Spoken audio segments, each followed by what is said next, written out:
আসো স্যার, তুই কিছু বলবি? বলছি যে আমাদের বড় স্যার, স্যারের জন্য একটা কথা বলতে। কি বলবি বল। এটা এই পাহাড়গুলা কেটে হুম, সমান করে হুম। এখানে অনেক বিল্ডিং তুলতে পারবেন, অনেক ভবন তুলতে পারবেন, চাইলে এটা একটা শহর বানাতে পারবেন। এগুলো শহর অনেক অনেক জায়গা থেকে না। শহর তো অবশ্যই, তবে এটা হচ্ছে যে পাহাড়, বুঝছিস? এটা যদি পাহাড় উন্নয়ন বোর্ড তারা যদি শুনে যে এখানে আমরা পাহাড় কেটে ঘর তুলতেছি, তাহলে ঝামেলা হতে পারে, বুঝছিস? তো তুই কি বলতে চাচ্ছিস বল, বুঝিয়ে বল আমাকে। আমি স্যার কেন স্যারের তো অনেক টাকা। হুম স্যার চাইলে পাহাড়ের যে বাসিন্দা ওদেরকে বলে এখানে পাহাড়গুলা কেটে এখানে অনেক অনেক ভবন তুলতে পারে, যেমন হাসপাতাল, বিদ্যালয়, এরকম অনেক অনেক ভবন মানে আছে তুই না। বলতেছিস এখানে একটা সিটি বানাই দিতাম জি নাকি? জি জি জি। আচ্ছা, আমি স্যারের সাথে যোগাযোগ এখন আপনি থেকে আপনি একটু কথা বলেন স্যারকে স্যারের বলি। সাথে। স্যার যেহেতু এখন এখানে আছে। জি জি, ওই যে স্যার আছে সামনে, স্যার একটু বলেন। হ্যালো, তুই এখানে থাক, তুই স্যারের সাথে কথা বলতেছি। হ্যালো।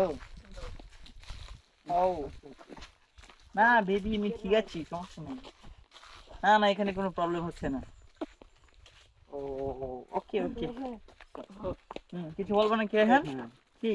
ওই বলতেছিলাম যে ওই এখানে একটা মানে আমার ওই পেজ যেটা ছিল, হ্যাঁ। ও বলতেছিল এখানে একটা মানে একটা মানে ওই, স্কুল, প্রেসার একটা ঠিক আছে। সিটি বানানোর জন্য আর কি পাহাড়গুলো। যে এখানে যাতায়াত ব্যবস্থা কিরকম আগে আমার সেটা জানতে হবে। আমরা এখানে যদি প্রজেক্টের মধ্যে যদি আমরা 1,000 কোটি টাকা খরচ করি, হুম, তাহলে আমরা দেখা যাবে যে এটা 10 বছর পরে আমরা এটা 10,000 কোটি টাকায় পরিণত করতে পারবো। তার শিক্ষামন্ত্রী। হ্যালো।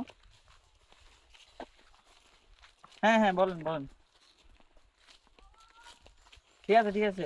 না, 100 কোটি টাকার বাজেটটা আমার নিচে ডয়ারে আছে, আপনি নিয়ে নেন। হ্যাঁ হ্যাঁ, নিয়ে নেন, সমস্যা নেই। হ্যাঁ হ্যাঁ, বলো কি বলছিল জানি।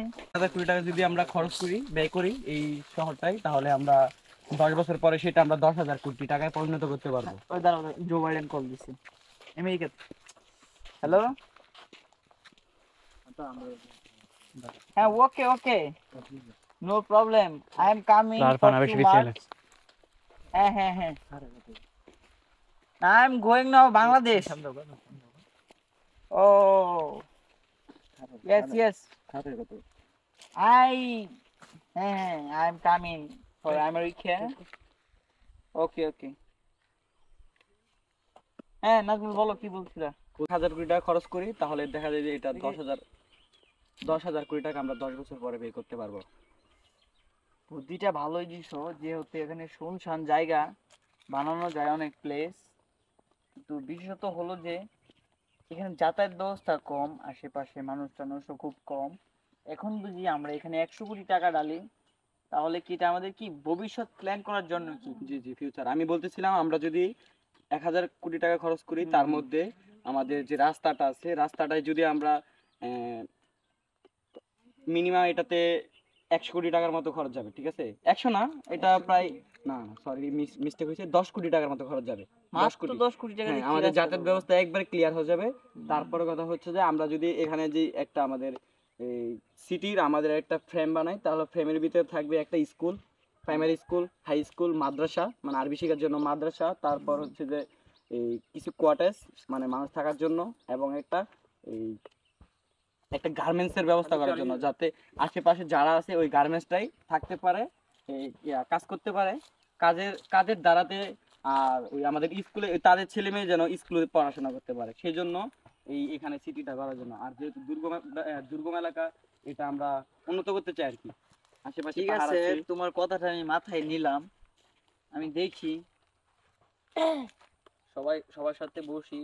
এখানে জো বাইডেন আছে, তারপরে মনে করো যে আরো অনেক অনেক মানুষ আছে, তো ওই সবাইকে নিয়ে আমাদের একটা জিনিস তো ফিক্সড করতে হবে আগে, তো করি। তারপরে তোমার জিনিসটাই মাথায় রাখছি। ঠিক আছে।